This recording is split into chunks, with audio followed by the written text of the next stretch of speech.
ஏறத்தாழ 1,20,00,000 பேர் இருக்காங்க. அவங்க தான் இந்த தேர்தலையே நிர்மாணிக்க போகிறவர்கள் என்பதை உங்களுக்கு தெரிவித்துக் கொள்கிறேன். எல்லாமே எப்படிங்கிற பேசுவோம், ஏன்னா எல்லாம் எப்படி பணம் வாங்குறது எல்லாம் பேசிட்டு, இப்ப நம்ம தலைக்கு மேல இந்த தேர்தல்ல நம்ம வியூகம் என்ன, ஏன்னா மீதி எல்லாம் நம்ம சொல்லிட்டு அதே திருப்பி சொல்றேன். ஒன்றே ஒன்று உங்கள் ஒத்துழைப்போடு சொல்லுகிறேன், உலகத்திலேயே விவசாயிகளுக்கு எதிரான விரோதமான ஒரு அரசு என்று சொன்னால் அது திராவிட முன்னேற்ற கழக அரசு. என கடந்த சட்டமன்ற தேர்தலின் போது முதல்வருடைய சகோதரி கனிமொழி அவர்கள், உங்க அத்தனை பேத்துக்கு தெரியும், தூத்துக்குடியில தேர்தல் பிரச்சாரத்தில் தெளிவா சொன்னாங்க, எங்களுடைய கட்சிக்கு வாக்களித்தால் வெற்றி பெற்று என் சகோதரர் முதல்வராக பொறுப்பேற்றால் பிஏசிஎல் நிறுவனத்தில் முதலீடு செய்த அத்தனை பேருக்கும் உடனடியாக முதலீட்டு பணமும் அசல் வட்டியுடன் சேர்த்து வழங்கப்படும் என்று தேர்தல் வாக்குறுதி கொடுத்தீர்களே, அதை பற்றி சிந்தித்து இருப்பீர்களா? பாராளுமன்றத்தில் என்றைக்காவது கேள்வி எழுப்பி இருப்பீர்களா? அதற்காகத்தான் திராவிட முன்னேற்ற கழகத்தை புறக்கணிக்கிறோம். பார்த்தா ஈசன் முருகசாமி என்ற ஒரு விவசாய சங்க தலைவர், கறிக்கோழி வளர்ப்புக்கு 6 ரூபாய் 50 காசு கொடுக்கிறது பற்றாது, எங்களுக்கு உற்பத்தி செலவு 10 ரூபாய்க்கு மேல ஆகிறது, 20 ரூபாயை கூட்டி கொடுங்கள் என்று 10,000 பேரை சேர்த்துக் கொண்டு கால்நடைத்துறை அலுவலகத்தை முற்றுகையிட்ட அறவழி போராட்டம் பேச்சுவார்த்தைக்கு அழைத்தீர்களே, அழைத்து பேசி தீர்வு கண்டீர்களா? வாகனத்தை மறித்து அடித்ததாக வழக்கு போட்டு முருகசாமி உட்பட 15 விவசாயிகளை சிறையில் 30 நாட்கள் அடைத்தீர்கள். அதற்காகத்தான் திமுகவை புறக்கணிக்கிறோம். அருண்ற ஒருத்தர் மேல்மா சிப்காட் வேணாம், இங்க விவசாய முன்னேற்ற கழகம் போராடுற மாதிரி எங்களுடைய வாழ்வாதாரம் பாதிக்கிறது, விவசாயங்களை எடுக்க வேண்டாம், நீர்நிலைகளை அழிக்க வேண்டாம் என்று போராட்டம் நடத்தினார். அறவழி போராட்டம். அவன் மீது வழக்கு போட்டு குண்டர் சட்டம். உலகத்துல எங்கேயாவது ஒரு விவசாய குண்டர் சட்டத்தில் அடைச்சிருப்பானா? 60 வயது மூதாட்டியை பாலியல் வன்கொடுமை செய்து பார்த்திருக்கிறீர்கள், தொலைக்காட்சியில பாத்தீங்களா? இப்ப 2 நாளைக்கு முன்னாடி கிருஷ்ணகிரியில் என்னாச்சு? 2 வயது சிறுமியை மானகட்ட நாய்களெல்லாம் மேய்த்தார்களே, அவனையெல்லாம் குண்டர் சட்டத்தில் போட்டீங்களா? நினைச்சு பாருங்க, விவசாயி தன்னுடைய வாழ்வாதாரம் பாதுகாக்கும் என்பதற்கு போராடினோம் குண்டர் சட்டத்தில் அடக்கியீர்களே. அத்தனை கட்சி தலைவரும் சொன்னார் உடனடியாக விடுதலை செய்யப்பட வேண்டும், அவருடைய கோரிக்கை அழைத்து பேசி தீர்த்து கொள்ளுங்கள் என்று சொன்னாரே, தீர்த்து கொடுத்தீர்களா? இல்லை. அதற்காகத்தான் உங்களை புறக்கணிக்கிறோம். அதாவது there is no compromise at all. விவசாய Munnetra Kazhagam, BaCl investors agents are totally boycotting DMK. அதுல மாறுபட்ட கருத்து இருக்கா? ஏன்னா அவங்க வந்தாலும் அவங்க செய்ய போறது கிடையாது.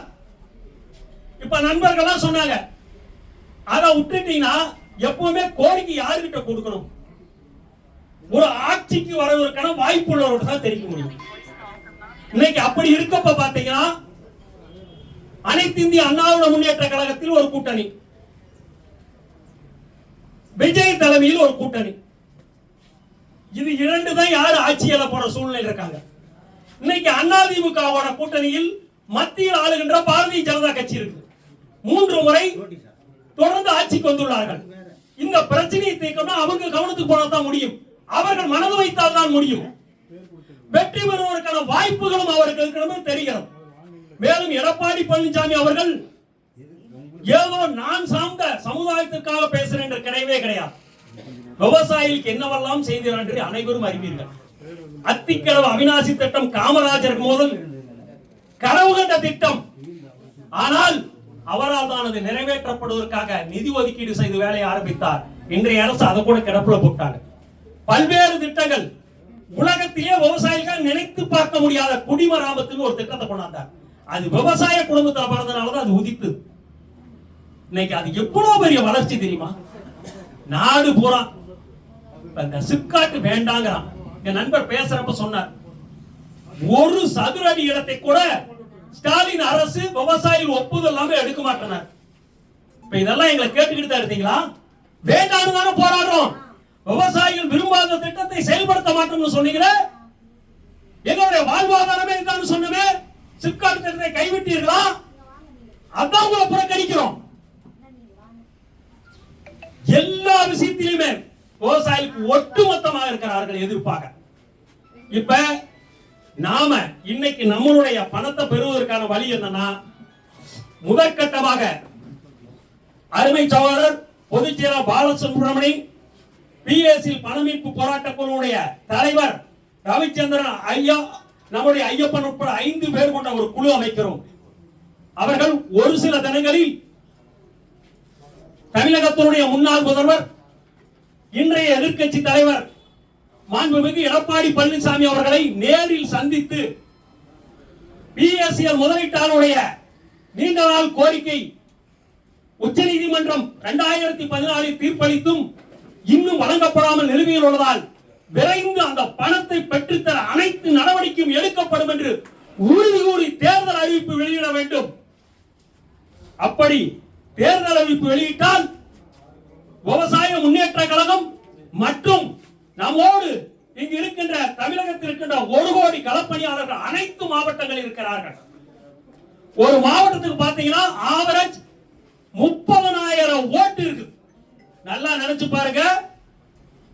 களப்பணியாளர்கள், முதலீட்டாளர்கள், விவசாய முன்னேற்ற கழகத்துக்கு அப்பாற்பட்டு இந்த பிஎஸ்சில மட்டும் பாத்தீங்கன்னா ஒரு சட்டமன்ற தொகுதிக்கு குறைந்தபட்சம் 30,000 ஓட்டு இருக்கு. இந்த ஓட்டுக்கள் எல்லாம் அனைத்து மாவட்டங்களிலும் உங்களுடைய சட்டமன்ற தேர்தலில் போட்டியிடும் வேட்பாளருக்கு நாங்கள் வாக்களிக்க வேண்டும் என்று சொன்னால் எங்களுடைய கோரிக்கையை நீங்கள் நிறைவேற்றி தர வேண்டும். இந்த பிஎஸ்சி அமௌண்ட் திரும்ப பெறப்பட வேண்டும். கடந்த 5 ஆண்டுகளாக இந்த கொடுங்கோல் சர்வாதிகாரி ஸ்டாலின் ஆட்சியில் விவசாயி மீது போடப்பட்டுள்ள அனைத்து காலங்களிலும் நிலுவையில் உள்ள வழக்குகள் அனைத்தும் ரத்து செய்யப்பட வேண்டும். கரெக்டான தேவையில்லாம பாத்தீங்கன்னா எந்த ஊர்லயாவது இப்ப நம்ம பிஎஸ்சிஎல் பணம் வேணும்னு போராடிட்டு இருக்கோம். மக்கள் பிரியாளுக்கு பஸ் வந்து யாராவது போராட்டம் நடத்துறாங்களா? பொம்பளைங்க சொல்லுங்க. எது கொடுக்கிற ஓட்டு?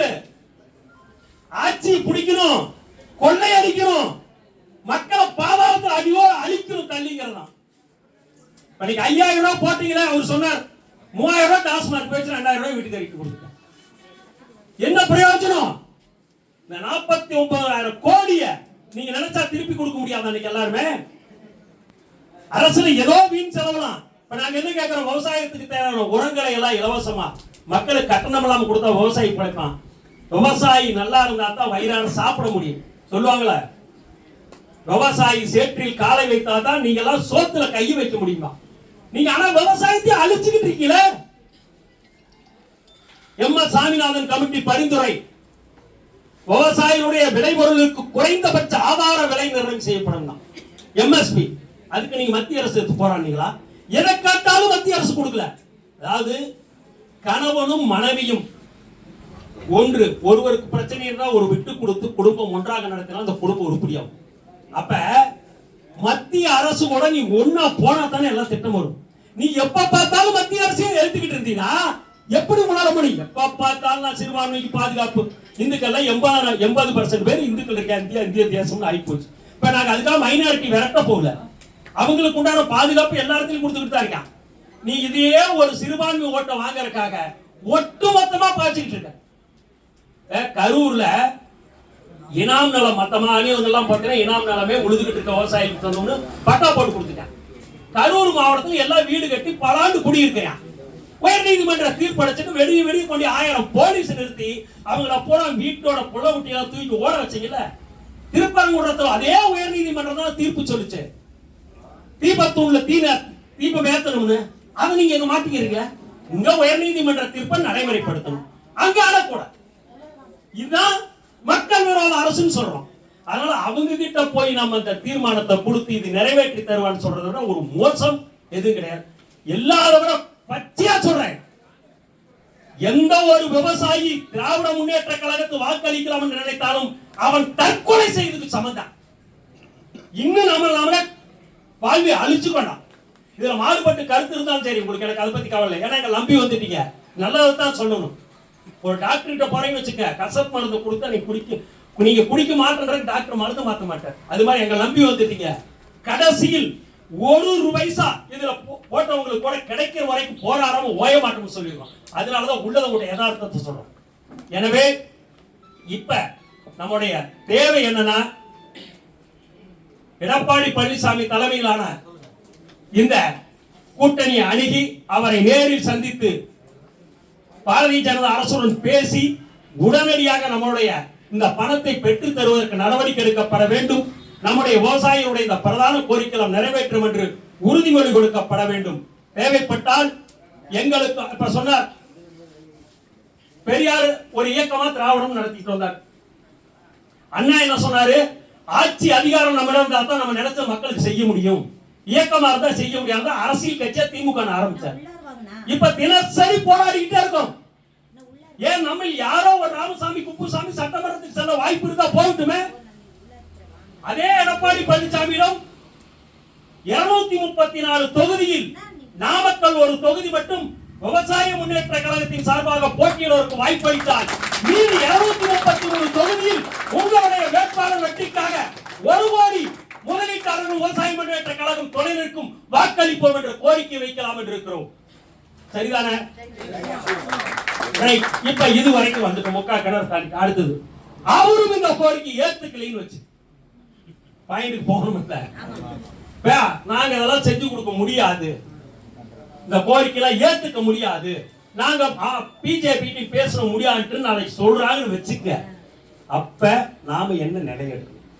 ஒண்ணு, ஒரு தொகுதியில் நாம ஜெயிக்கிற பத்தியில கவலை. இப்ப சீமான் ஜெயிச்சுட்டா இருக்கான், ஆனா அவன் கோரிக்கை தொடர்ந்து குரல் கொடுத்துட்டு தான் இருக்காங்க. அதே மாதிரி நாமக்கெல்லாம் விவசாய முன்னேற்ற கழகம் போட்டி போடுது.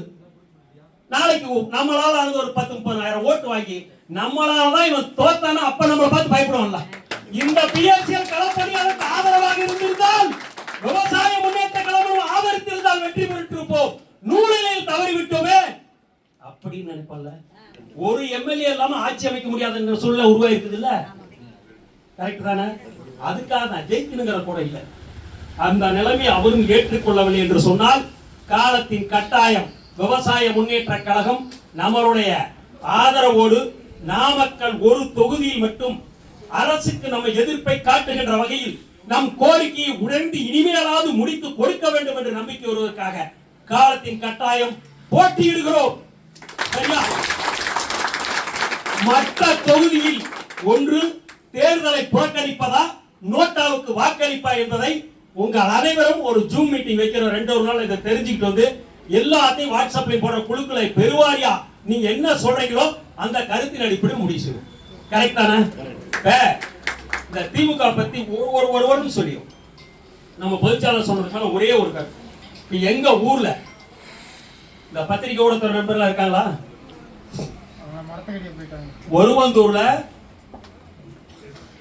ஒருவந்தூர் நீரேற்று பாசன கூட்டுறவு சங்கம்னு ஒரு சங்கம் செயல்படுது. இது தமிழ்நாட்டிலேயே காவிரி ஆற்றிலிருந்து தண்ணீர் எடுத்து விவசாய நிலங்களுக்கு 860 ஏக்கர் நிலங்களுக்கு பாசனம் கொடுக்கும். மிகப்பெரிய விவசாயம் செய்யறதுக்கான காவிரி ஆற்றிலிருந்து தண்ணி எடுத்துக்கிறோம்.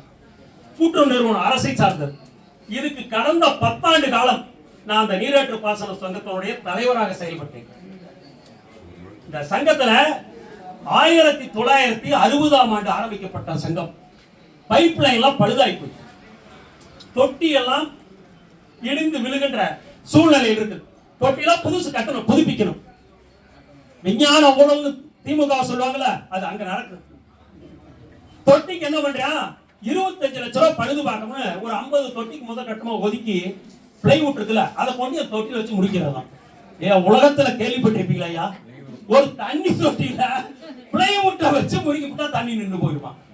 இது எங்களுக்கு தகவல் வந்தோட போய் எஸ்ஓட்டெல்லாம் தகராறு பண்றோம். அவன் ஜெயார்ட்ட பேசுறேன், என் மேல ஏற்கனவே இந்த சிப்காட்டுக்கெல்லாம் போராடுறதா உங்க அத்தனை பேருக்கு சொல்லியிருக்கேன். அந்த நீரேற்று பாசன சங்கத்திற்கு மரங்களை நான் வெற்றி திருடி விட்டுறேன். என் மேல எஃப்ஐஆர் போட்டு எப்படி நான் 2 நாள் சிறையில் இருந்தேன், 2 நாளா ஜெயில இருந்தேன், பாதிக்கப்பட்டேன். இப்ப அதை எஸ்ஓட்ட பேசிட்டு ஜெயார்ட்ட பேசுறோம். சார் நீங்க என்ன பேசுறீங்க, மரத்தை வெட்டணும் என்னை பத்தி பேசுறீங்களா? டேய் தொலைச்சு விடுவோம், அவனை யார்கிட்ட பேசிட்டு இருக்கணும். நேரா நானும் போச்சாலும் மெட்ராஸுக்கு போனோம். பதிவாளர் நேர்ல பார்த்து நடந்ததை சொல்லி, ஏன் சார் எங்க நாட்டுல வந்து சிமெண்ட் தொட்டிக்கு பிளைவுட் அதை பூசினா கூட பரவாயில்ல, பிளைவுட் வச்சுட்டு போறாங்கன்னா அங்க இருந்து அந்த ஒரு நல்ல மனுஷன் கூப்பிட்டு இதான் முறையான்னு சொன்னா அது நிறுத்தின 25,000 காப்பாத்து. இதான் திமுக வந்தா இதான் நடக்கும். ஒரு உதாரணத்தை சொல்றேன். ரெண்டாவது நாமளும் இப்ப என்ன கெட்டு போயிட்டோம்னா, முன்னையெல்லாம் இப்ப இங்க இருக்கோம், இப்ப இவர் அதிமுக இருப்பார். கட்சி தேர்தல் அறிவிச்சோன்னே முத ரெட்டால சின்னத்தை என் வீட்டுல போட்டு தூங்க விட மாட்டாங்க அந்த கட்சிக்காரன். அவர் திமுக இருப்பார், நம்ம உதயசூரன் போடுறான்னு. நேத்து ஒருத்தன் போன் பண்ணி பேரை சொல்ல விரும்பல, அங்கிருந்து ஒரு கட்சிக்காரன் எனக்கு போன், அந்த கட்சி சம்பந்தம் ஒரு லீடர் பேசுறான். தலைவரே, இந்த வீட்டுல நீங்க சொன்னா கேட்பாங்களா? ஏப்பான்னு பாருங்க, அவன் டிஎம்கே கட்சிக்காரன், நான் டிஎம்கே தான், சூரியன் போடுறேன், என்னை விடமாட்டோம்னு சொல்றேன். அவன் சூரியன் கட்சி, ஏடா உங்க கட்சிக்காரன் போட மாட்டேன், ஒண்ணு ஏடா போட மாட்டேங்கிற, போட போடுறா கேட்கலாம், போன போடு. தலைவரே, நான் திமுக தான். இப்ப திமுக சின்னம் போட்டா ரெட்டாளக்காரன் பணம் கொடுக்க வர மாட்டேன் அந்த கட்சியில, எனக்கு அந்த பணம் போயிடும். இவன் ரெட்டாளக்காரன் அவன் போட விட மாட்டேங்கிறான், கட்சிக்காரன் சின்னத்தை போட விட மாட்டேங்கிறான். ஏன்னா 2 பேர் பணம் கொடுக்குறான்ல, முன்ன ஒருத்தர் தான் செஞ்சா எனக்கு போட்டுக்கிட்டான், இப்ப இவன் போட்டா அவன் கொடுக்க மாட்டான், 2 பக்கம் பணம். தப்பு யாருக்கு? நம்ம தான் இருக்கு. அப்புறம் எப்படி பிஎஸ்சியில் பணத்தை திருப்பி கொடுக்க, நம்ம எப்படி திருப்பி கொடுக்க? நாங்க அப்புறம் சின்ன போறக்க பணம் வாங்கிக்கிறோம், ஓட்டு போறதுக்கு பணம் வாங்கிக்கிறோம், பஸ் இலவசம். எப்படியோ உங்களுக்கு நான் போய் நம்ம ஒரு அதிகாரி எப்படி மிரட்ட முடியும்? அன்னைக்கு நாமக்கல்ல காலையில எங்க மேனேஜர் 10 இவன் நான் நாமக்கல் ஒரு 3-4 மாசம் நடந்த சொல்றீங்களா தெரிஞ்சுக்கிறதுக்காக பஸ் ஸ்டாண்ட் வர்றோம். முன்ன நம்ம தோட்டத்துக்குள்ள ஒரு அம்மா வேலைக்கு வரும், அது காத்தால 6:45 மணிக்கு நின்றுட்டு, ஏமா 6:45 ஆயிடுச்சே வேலைக்கெல்லாம் போகலினா அப்படின்னு. ஏமா போவும் கிளம்பா பண்றேன், பஸ்ஸுக்கு நிக்கிறேன், எங்க ஊருக்கு இது போறியா, இருக்கா உடம்பு சரியில்லையா, குழந்தை குழந்தைக்கு பார்க்க போறியா, இல்லைனா நாமக்கல் போயிட்டு வரல. நாமக்கல் என்ன போய் காப்பி குடிச்சிட்டு வர, மோனூர்ல இத்தனை காப்பி கடை இருக்குது, எதுக்கு நாமக்கல் பஸ் பிரினா முன்னாடி போனா போயிட்டு காப்பி செட் மாதிரி வர்றோம்னா, இங்கே நாக்கு செத்து போச்சுனா இது யாரா கெடுக்கிறா? நீ தானே. பஸ்ஸுக்கு 10 ரூபா கொடுத்து டிக்கெட் வாங்கலாம், அந்த பொம்பளை போவாங்களா? இது யாரு நம்ம கெடுக்கிறோம்? வேலையில போறது விட்டுட்டு குடையுது கணக்கு, கரெக்ட் தானே? இப்ப எவனா கேட்டானா? ஆனா பிஎஸ்சில பணம் கேட்டு நம்ம போய் எவ்வளவு போராட்டம், நம்மளை கொண்டு சோறு தண்ணி இல்லாம அடைச்சு வச்சு பணம் கொடுறா. ஆனா இதை கேட்காதான் செய்யறான். அதை விட ஒரு கேவலம், இந்த நாட்டுல ஒரு போலீஸ் ஸ்டேஷன்ல புகார் கொடுக்க போற பாதிக்கப்பட்டவன், புகார் கொடுக்க போறதுக்கு என் புகார் வாங்குறதுக்கே போராட்டம் நடத்துறாங்க. அப்படிதான் நடந்ததுங்க. நம்மளை கொண்டு அடைச்சா, சாப்பிட மாட்டோம், நாங்க பார்த்து பேசணும், ராத்திரி 7 மணி வரைக்கும் கலைஞ்சு போவதனால பார்த்து அங்க செபி ஆபீஸ் போறக்கு அனுமதி கிடைச்சது. பணம் கொடுக்க சொல்லல, அவங்கிட்ட போய் பணம் கொட்டுறது, அப்பா மறந்துடாத கொஞ்சம் புறா சாமி கஷ்டமா இருக்கு கேட்டுட்டு வர்றதுக்கு ஒரு போராட்டம். கேடு கெட்ட உலகத்துலதான் வாழ்றோம். எல்லாமே என்னன்னா, யாருக்காகவோ கோஷம் போடுற ஒரு கட்சி வந்துருச்சுன்னா அவங்க எதையும் செய்ய மாட்டேன், ஓட்ட வாங்கிட்டு போயிட்டா. அவர் சொன்ன மாதிரி தான், நம்ம பொதுச்சாளர் சொன்ன மாதிரி ஒவ்வொரு ஊருக்கு வராட்டி போகுது. ஒரு சட்டமன்றத்துல ஒரு அலுவலர் இருக்கு, ஒரு சட்டமன்ற தொகுதிக்கு ஒரு அலுவலர். அங்க அந்த அலுவலகத்துக்கு எம்எல்ஏ வந்து போந்துக்கிட்டு, என்னைக்கா விவசாயிகள் வாங்க என்னென்ன உங்களுக்கு பிரச்சனை, தொழில் செய்யறவங்களா வாங்க உங்களுக்கு என்ன பிரச்சனை, வணிகர்கள்லாம் வாங்க உங்களுக்கு என்ன பிரச்சனை, எதையாவது கேட்டானா? எந்த எம்எல்ஏ கட்ட பஞ்சாயத்து நடக்குதுங்க, கான்ட்ராக்ட் பர்சன்டேஜ் கொடுக்கறது, பிரிச்சுக்கிறது, இதுக்கு தான் அந்த ஆபீஸ். இதுதான் நடந்துகிட்டு இருக்கு. அப்ப நாம நமக்காக ஒரு போராட்டம் கையில் எடுக்கணும்ல. இந்த எடப்பாடி பழனிசாமி எல்லாம் சந்திச்சு பேசிட்டு இதுல ஒரு தீர்வு கிடைக்கவில்லை என்று சொன்னார். கிடைக்கும் என்றே எதிர்பார்ப்போம், கிடைச்சா அவங்களுக்கு நம்ம சப்போர்ட் பண்ணலாம்ல, இந்த கோரிக்கை ஏத்துக்கிட்டாலும் சப்போர்ட் பண்ணலாம்ல, ரைட். அப்படி இல்லைன்னா நோட்டாவா புறக்கணிப்பாங்கிறது அறிவிச்சோம்னா, தயவு செய்து அதுல இப்ப 1 கோடின்னு சொல்றோம், அடுத்த முறையாவது நமக்கு இந்த பணத்துக்கு அவன் நம்ம பக்கம் திரும்பி பார்க்கணும். கண்டிப்பா ஒரு 50 லட்சம் பேர் ஒண்ணு ஓட்டு போட போயிருக்கூடாது. போன தேர்தலை பார்ப்பேன், மொத்த பதிவு என்ன தொகுதி வரையும் அடிப்பான், இந்த முறை பார்ப்பேன். அப்புறம் நீ சொல்லிட்டு போய் போட்டுட்டு வந்தீங்கன்னா பார்ப்பேன், ஒன்றும் வித்தியாசம் இல்லை. அப்புறம் என்ன பிரயோஜனம்? அறிவிச்சா என்ன ஆயிப்போகுது? நீ 2 பக்கம் 7 பக்கம் பணம் கொடுத்தா கூட வாங்கிட்டு போட்டு போட போவாது. போடக்கணி போட்டா நோட்டாவுக்கு போடும். ஒரு பூத்துல ஒரு 100 ஓட்டு நோட்டா கொடுத்தது, நாளைக்கு நம்ம நோட்டாவுக்கு தான் அறிவிக்கணும். அந்த பூத்துல 500 ஓட்டு வந்து ஒரு பிஎஸ்சிஎல்கார ஓட்டு, விவசாய முன்னேற்ற கழகக்கார ஓட்டு, நம்ம பணத்தை வாங்கி கொடுக்கறோம்னு சொல்லி இருந்தோம்னா பாதி ஓட்டு போட்டு பண்ணா வீணா போச்சுன்னா அப்ப பயப்படியும். கரெக்ட் தாங்க? இது ஒரு வைராக்கி. இதுல என்ன கஷ்டம் உங்களுக்கு சொல்லு? இல்ல எனக்கு ஒரு தூங்குறப்ப ஒரு வியாதிங்க, இந்த பட்டனை அழுத்தி வீட்டுல ஒரு மிஷின் வச்சுட்டு போய் போட்டோமே அழுத்திச்சு. ஏதோ தேர்தலை புறக்கணிக்கிற ஒன்றும் சிரமம் இல்லையில, நோட்டாவுக்கு அங்க போய் நோட்டாவுக்கு போடுற ஒன்றும் சிரமம் இல்லையில. இன்னும் சொல்ல போனா அங்க இருக்கவனுக்கு அந்த கட்சிக்கார ஏச்செல்லாம் பயந்துக்கான், போறப்ப இப்ப இங்க வந்த மாதிரி நாம நினைக்க ஒரு தொகுதியில 30,000 ஓட்டு குறைஞ்சபட்சம் இருக்குதுக்கிறோம். ஒரு பூத்து போனேன்னா ஒரு 20 ஓட்டு 30 ஓட்டு. இந்த 20 பேர் பிஎஸ்சியில் பண்ண போட்டோம். உங்களுக்கு அடையாளம் தெரியும். அந்த ஊர்ல இப்ப சாந்திக்கு ஒடுத்தூர்ல யாரும் போட்டுருக்கான்னு தெரியாதா? தெரியுமில்ல. ஒன்னப்போ எங்கள் ஓட்டு நோட்டாக்குன்னு போனீங்கன்னா பெரிய இது ஒரு பெரிய பிரச்சனை ஆகி போச்சுன்னு நினைப்பேன். ஏதாவது செஞ்சோம்னா தான் பணம் வருவான், சும்மா இருந்தாலும் முடியாது. இதெல்லாம் ஒரு வகை. ஸோ இப்ப நமக்கு ஆதரவளிக்கும் கட்சிக்கு எடப்பாடி பழனிசாமியோ டிவிக்கோ கூப்பிட்டு பேசி ஆதரவு கொடுக்குற கட்சிக்கு நம்ம வாக்களிப்போம். நம்மளுடைய வாக்களிப்பு தான் அவங்க வெற்றி கண்டிப்பா உறுதுணையா இருக்கும். இதை வலியுறுத்தி பேசுவோம். இல்லை என்று சொன்னால் நோட்டாவா புறக்கணிப்பா என்பது இந்த உயர்நிலை குழு கூடு எப்ப எல்லாத்தையும் அலைய விட வேண்டாம். தினந்தோறும் உங்க கருத்துக்கள் எல்லாம் ஒரு ஜூம் மீட்டிங் வச்சோ, இப்ப கடலூர்ல கூட யாரும் நடராஜன் காலையில் பேசுறாரு, ஒரு ஜூம் மீட்டிங் வச்சீங்கன்னா நல்லா இருக்கும் அப்படின்னு கலந்து ஒரு சில தினங்களில் உங்கள் ஏகோபனத்தை கருத்தை கருது ஒன்று இவர்களுக்கு ஏத்துக்கிட்டா வாக்களிப்போம், இல்லை என்று சொல்ல புறக்கணிப்பா நோட்டா என்பது அடுத்ததுல அறிவிச்சிடலாம். கரெக்டா? சரிங்களா? ஆனா ஒண்ணு மட்டும் தெரிஞ்சுக்க, உங்கள் ஒத்துழைப்போடு நீங்கள் என் மீது வச்ச நம்பிக்கையோடு எந்த எதிர்பார்க்காம உங்களுக்கு களத்துல செஞ்சதுனால இன்னைக்கு இந்தியா பூரா பாத்தீங்கன்னா பதிவு பண்ணதே ஒரு 1.25 கோடி தான் பதிவு பண்ணிருக்காங்க. நம்ம 5,85,00,000 பேர் பதிவு பண்ணிருக்கான்னு சொன்னேன். டேட்டாஸ் கேட்டேன்.